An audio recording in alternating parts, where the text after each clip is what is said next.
Yo, assalamualaikum warahmatullahi wabarakatuh. Buat teman-temanku semuanya, gimana video yang sudah saya update tadi? Teman-teman sudah nonton ya tentang statement yang disampaikan oleh Bapak Dewan kita. Memang bagus sih gitu. Cuman Bapak Dewan kita mungkin baru pertama masuk ke dalam hal ini. Mungkin mendengar pinjolnya sudah lama, tapi masuk dan nyemplung ke dalam ini mungkin baru perdana gitu loh. Sehingga yang dia dapat adalah sajian-sajian regulasi aturan dari OJK. Karena dia melihat aturan dari OJK begitu lengkap, sehingga lahirlah statement yang seperti tadi. Sebenarnya bagus sih, Bapak Dewan sudah mulai membahas soal pinjol, itu saya apresiasi banget. Sekarang buat Otoritas Jasa Keuangan ya, dan Asosiasi Fintech Pendanaan Bersama Indonesia. Dan habis itu buat teman-teman yang mengalami telat bayar pinjol, tidak mampu bayar pinjol, mohon untuk disimain video ini sampai habis, jangan di skip dulu ya teman-teman. Kapan perlu di-share juga ke media sosial Anda masing-masing, karena ini menyangkut harapan kita bersama teman-teman. Tidak ada kita tidak membenci. Saya pribadi tidak benci sama pinjol teman-teman, tapi yang saya benci adalah mekanisme dan regulasi yang tidak jelas, selalu merugikan dan mau menang sendiri dan keuntungan berlipat ganda tanpa memikirkan kesusahan dari orang lain. Itu aja sih yang saya benciin dengan pinjol-pinjol legal ini. Nah, sekarang yang mau saya tanya itu adalah tentang pemanggilan Indosat yang kemarin gitu loh. Seperti yang sudah disampaikan oleh OJK juga, menindaklanjuti, bahasanya menindaklanjuti adanya dugaan prank damkar yang mana dilakukan oleh salah satu pindar resmi, yaitunya Indosat, dan OJK memanggil pihak Indosat untuk melakukan investigasi atau meminta klarifikasi ataupun konfirmasi ke pihak Indosat-nya. Nah, ini sudah beberapa hari yang lalu gitu loh. Apakah dari pemanggilan kemarin sampai sekarang pihak Indosat-nya belum pulang-pulang dari kantor OJK gitu loh? Atau kalian masih berbicara sampai detik ini? Karena sampai detik ini saya belum menemukan satu berita pun atau satu keputusan pun dari pihak Otoritas Jasa Keuangan apa selanjutnya di balik penemuan yang ada. Apakah dinyatakan Indosat bersalah atau dinyatakan debt collector yang bersalah? Ya, yang mana ini gitu loh. Dan kita sebenarnya pengen melihat keputusan dari Otoritas Jasa Keuangan itu seperti apa, mengingat ya OJK telah menerbitkan POJK nomor 22 tahun 2023 tentang ya aturan penagihan kredit terbaru, yang mana di sana ada larangan-larangan yang tidak boleh dipergunakan oleh penagih hutang. Nah, kebetulan hal itu kita temukan dan diduga juga Indosat, bukan diduga lagi ya, karena orang-orang juga sudah semuanya sudah mengarah, debt collector-nya juga sudah menyampaikan gitu loh. Jadi ini dari salah satu pindar resmi. Walaupun debt collector sudah mengakui bahwa itu adalah inisiatif dia sendiri, tapi ini tetap dong tidak bisa lepas dari tanggung jawab si penyelenggara. Ya kan? Karena kecerobohan mereka sehingga ya instansi dari damkar, instansi dari ambulan, yang seharusnya hal itu bukan menjadi bahan permainan atau bahan olo-oloan yang dibikin oleh detektor, malah dijadikan bahan permainan. Dengan dalih mereka mengorder damkar seakan-akan terjadi gawat darurat. Ya, ini bahaya banget kalau hal ini tidak segera diberikan efek jera baik terhadap debt collector-nya ataupun terhadap aplikasinya. Kenapa? Karena ini akan menjadi contoh. Karena selama ini, kenapa hal-hal seperti ini terjadi? Ringannya sanksi yang diberikan oleh OJK. Karena sanksinya terlalu ringan, ya, makanya debt collector itu bertindak semau mereka, walaupun secara tertulis semua hal itu dilarang. Makanya kita pengen keputusan yang paling tepat dari OJK hari ini seperti apa? Sanksi-sanksi seperti apa? Apakah sudah terjadi pencabutan izinnya atau seperti apa nih? Kalau terlalu lama mengulur waktu, yang dikhawatirkan oleh masyarakat adalah hilangnya kasus ini. Ya, sehingga masyarakat nanti malah menduga-duga atau berasumsi-asumsi terjadinya kong kali kong antara Pindar dengan OJK. Jangan sampai asumsi buruk itu lahir. Makanya kita minta dari Otoritas Jasa Keuangan ataupun Asosiasi Fintech Pendanaan Bersama Indonesia, sudahkah tahu keputusan yang tepat hari ini? Kalau sudah tahu, apa hasilnya? Karena pihak pindar yang bersangkutan itu masih aktif memberikan pinjaman. Dan mereka masih ada dan gampang masih bisa di-download di dalam Play Store gitu loh ya. Dan dia masih menawarkan pinjaman gitu loh. Makanya masyarakat masih menunggu. Apakah dia masih masuk dalam urutan pindar resmi atau sudah dikenakan sanksi pembatasan usaha atau seperti apa? Ya, dan begitu juga untuk debt collectornya. Apakah debt collectornya sudah mempertanggungjawabkan perbuatan dia karena melanggar hukum yang ada? Ya kan, kalau dia meminta maaf secara pribadi itu kembali ke pihak damkarnya. Tapi kalau sudah membangun keributan secara umum, ya keributan di tengah publik, ya itu kan beda lagi hal-hal seperti ini. Inilah yang kita pengen dari Otoritas Jasa Keuangan. Kemunculan OJK dalam penanganan masalah ini bukan hanya sebagai simbol ataupun formalitas, tapi benar-benar menunjukkan arah dan jalur kemana kasus ini mau dibawa. Seperti apa sanksi yang telah diberikan, mengingat OJK lah yang memberikan izin dari pindar-pindar ini. Ya, setuju teman-teman semuanya? Tolong kasus-kasus ini jangan berlalu begitu aja. Karena yang kita pikirkan untuk jangka panjangnya. Bukan hari ini. Kalau hari ini tidak ditindak tegas, ya, bukan kita benci sama debt collector, tidak, bukan kita benci sama pinjol, tidak, tapi memberikan contoh untuk pindar-pindar yang lainnya. Supaya jangan bertindak melakukan hal-hal yang seperti ini, yang mana ini berdampak serius. Ya, ketika OJK menjatuhkan sanksi berat, pasti pihak debt collector nantinya kalau masih pengen melakukan hal-hal seperti ini akan ada pertimbangan bagi mereka dan mereka tidak bisa semena-mena melakukan hal-hal tersebut hanya semata untuk menakut-nakuti, mengancam dalam penagihan. Ya, itu yang saya harapkan dari Otoritas Jasa Keuangan karena sampai detik ini saya belum menemukan seperti apa ke depannya. Setelah pemanggilan kemarin ya kita nggak tahu lagi tuh kasus ini seperti apa, sudah tenggelam, apakah masih dalam tahap penyidikan gitu loh. Ya, kalau kasus ini masih di tangan ranah Asosiasi Fintech Pendanaan Indonesia tanpa dikawal serius oleh OJK ini bahaya juga. Endingnya bahaya juga gitu loh. OJK bisa cacat banget nanti di mata masyarakat gitu loh ya. Jadi bukan kita mendoakan yang buruk terhadap pinjol-pinjol ini tidak, tapi kita cuma pengen ketegasan dari Otoritas Jasa Keuangan. Kalau memang terbukti ya sudah, jatuhkan sanksi yang lebih berat. Kalau tidak terbukti, sampaikan kepada masyarakat ini tidak terbukti kan. Lebih jelas, transparan, akuntabel dan segala macam. Yang penting ada pertanggungjawaban dalam hal ini dan terbuka secara umum, tidak ada yang ditutup-tutupi. Masyarakat pun tahu mengambil tindakan yang tepat seperti apa buat ke depannya. Ya, setuju buat teman-teman semuanya? Isi di dalam kolom komentar, share video ini sebanyak-banyaknya. Jangan biarkan berlalu begitu aja. Jadi sekian dulu dari saya, Medi Broni. Wassalam.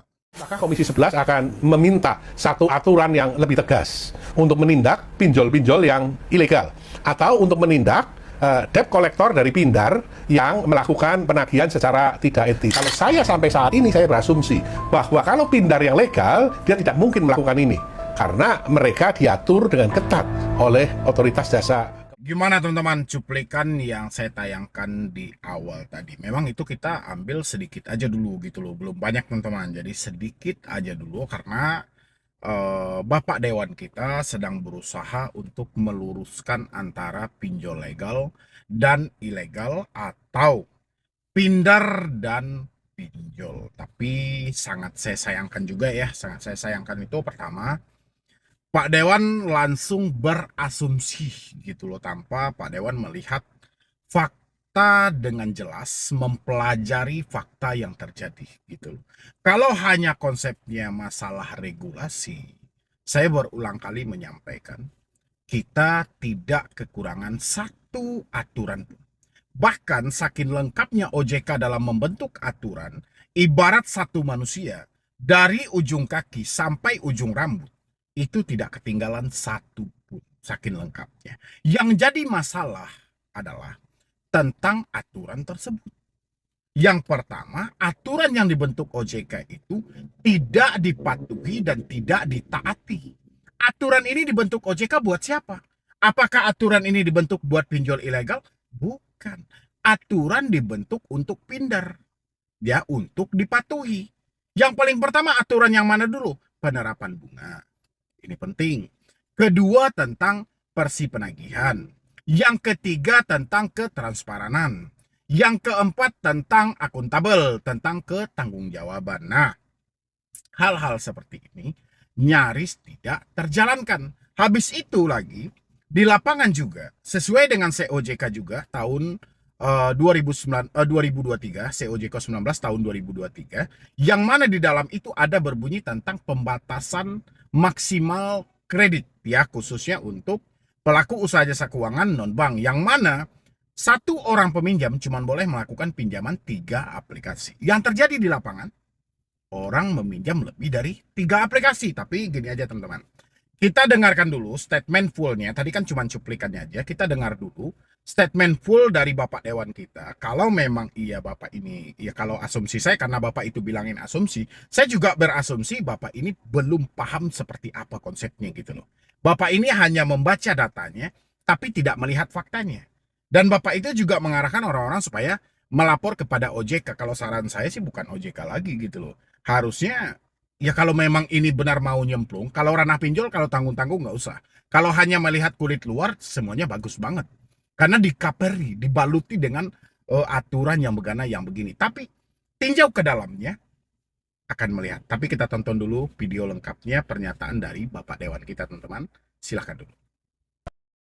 Kalau ditanya apakah Komisi 11 akan meminta satu aturan yang lebih tegas untuk menindak pinjol-pinjol yang ilegal atau untuk menindak debt collector dari Pindar yang melakukan penagihan secara tidak etis. Kalau saya sampai saat ini saya berasumsi bahwa kalau Pindar yang legal dia tidak mungkin melakukan ini karena mereka diatur dengan ketat oleh otoritas jasa keuangan.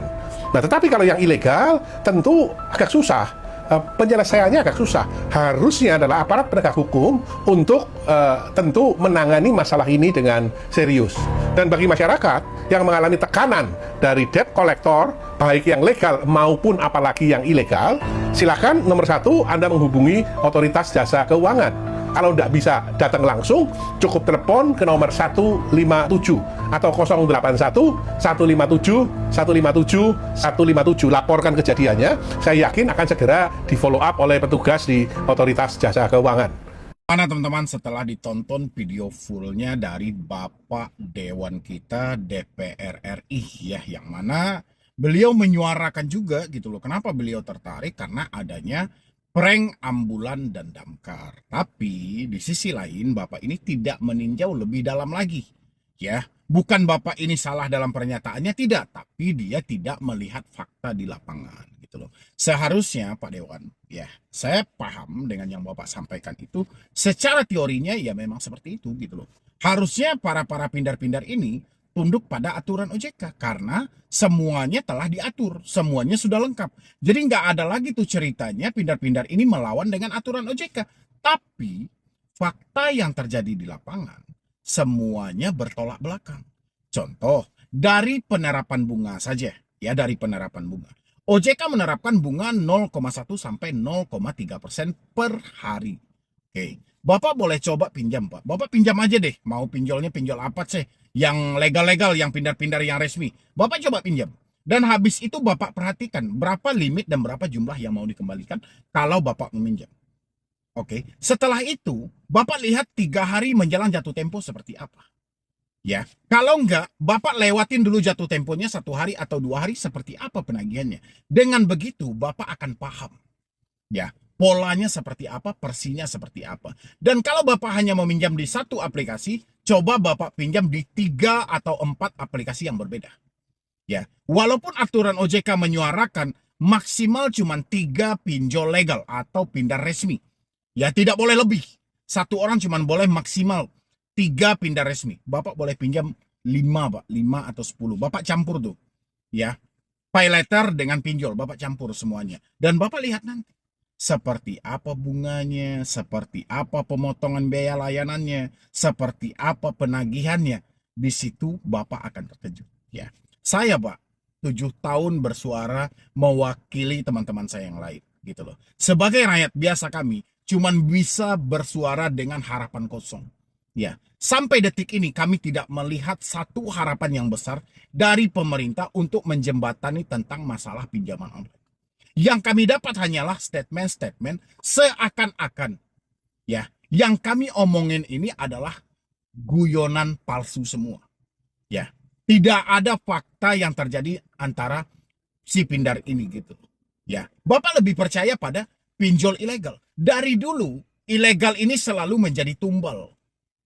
Ya, Bapak nggak ingat dari kasus Damkar? Sudah jelas-jelas Indosat yang dipanggil.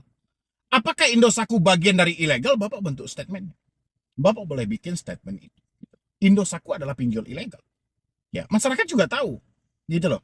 Padahal Indosat itu adalah Pindar yang resmi, terdaftar, terverifikasi di OJK. Ya, apa kelakuannya? Ya seperti itu. Masa itu Damkar, ambulan itu bukan bahan untuk dipermainkan.